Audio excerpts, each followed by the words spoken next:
Radhe Radhe friends. ओम गम गणपते नमः। ओम नमो भगवते वासुदेवाय।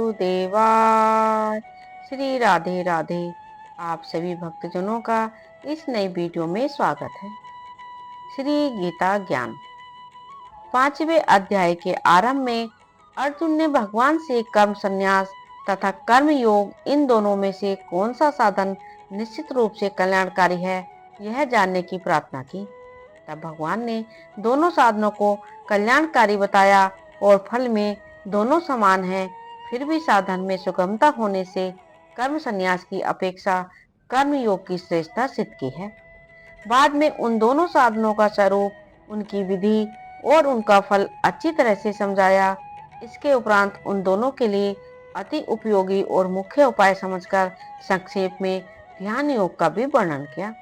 लेकिन उन दोनों में से कौन सा साधन करना, यह बात अर्जुन स्पष्ट रूप से नहीं समझ पाया और ध्यान योग का अंग प्रत्यंग सहित संपूर्ण वर्णन नहीं हो पाया था। इसलिए ध्यान योग का अंग सहित विस्तृत वर्णन करने के लिए छठे अध्याय का आरंभ करते हैं। प्रथम भक्ति युक्त कर्म योग में प्रवृत्त करने के लिए भगवान श्री कृष्ण कर्म योग की प्रशंसा करते हैं।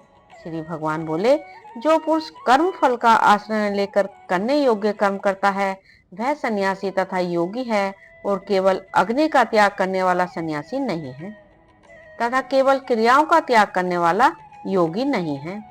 हे अर्जुन, जिसको सन्यास ऐसा कहते हैं उसी को तो योग जान, क्योंकि संकल्पों का त्याग न करने वाला कोई भी पुरुष योगी नहीं होता।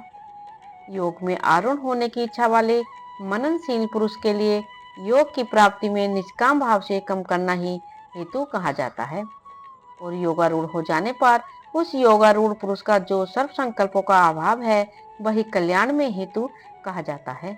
जिस काल में न तो इंद्रियों के भोगों में और न कर्मों में ही आसक्त होता है, उस काल में सर्व संकल्पों का त्यागी पुरुष योगारूढ़ कहा जाता है।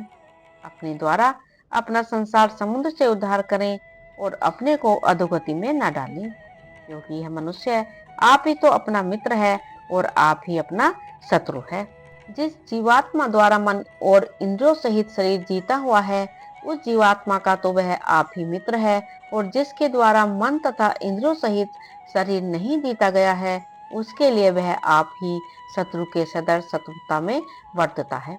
सर्दी गर्मी और सुख दुख आदि में तथा मान और अपमान में जिसके अंतःकरण की वृत्तियां भली भांति शांत हैं, ऐसे स्वाधीन आत्मा वाले पुरुष के ज्ञान में सच्चिदानंद घन परमात्मा सम्यक प्रकार से स्थित है, अर्थात उसके ज्ञान में परमात्मा के सिवा अन्य कुछ है ही नहीं। जिसका अंतःकरण ज्ञान विज्ञान से तृप्त है, जिसकी स्थिति विकार रहित है, जिसकी इंद्रियां भली भांति जीती हुई हैं और जिसके लिए मिट्टी पत्थर और स्वर्ण समान है, वह योगी युक्त अर्थात भगवत प्राप्त है, ऐसा कहा जाता है। स्वहृद मित्र वैरी उदासीन मध्यस्थ द्वेष बंधुगणों में और धर्मात्माओं में और पापियों में भी समान भाव रखने वाला अत्यंत श्रेष्ठ है। मन और इंद्रियों सहित शरीर को बस में रखने वाला आशा रहित और संग्रह रहित योगी अकेला ही एकांत स्थान में स्थित होकर आत्मा को निरंतर परमात्मा में लगावे। शुद्ध भूमि में जिसके ऊपर क्रमशः कुशा मृगछाला और वस्त्र बिछे हैं, जो न बहुत ऊंचा है और न बहुत नीचा, ऐसे अपने आसन को स्थिर स्थापन करके उस आसन पर बैठकर चित्त और इंद्रियों की क्रियाओं को बस में रखते हुए मन को एकाग्र करके अंतःकरण की शुद्धि के लिए योग का अभ्यास करें। काया सिर और गले को समान एवं अचल धारण करके और स्थिर होकर अपनी नासिका के अग्रभाग पर दृष्टि जमा कर अन्य दिशाओं को न देखता हुआ ब्रह्मचारी के व्रत में स्थित भय रहित तथा भली भांति शांत अंतःकरण वाला सावधानी योगी मन को रोक कर मुझ में चित्त वाला और मेरे प्राण होकर स्थित होवे। बस में किए हुए मन वाला योगी इस प्रकार आत्मा को निरंतर मुझ परमेश्वर के स्वरूप में लगाता हुआ मुझ में रहने वाली परमानंद की पराकाष्ठा रूप शांति को प्राप्त होता है।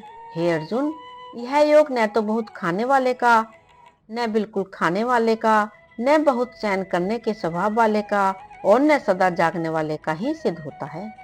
दुखों का नाश करने वाला योग तो यथा योग है आहार विहार करने वाले का, कर्मों में यथा योग्य चेष्टा करने वाले का और यथा योग्य सोने तथा जागने वाले का ही सिद्ध होता है। अत्यंत बस में किया हुआ चित्त जिस काल में परमात्मा में ही भलीभांति स्थित हो जाता है, उस काल में संपूर्ण भोगों से स्पृहा रहित पुरुष योग युक्त है, ऐसा कहा जाता है।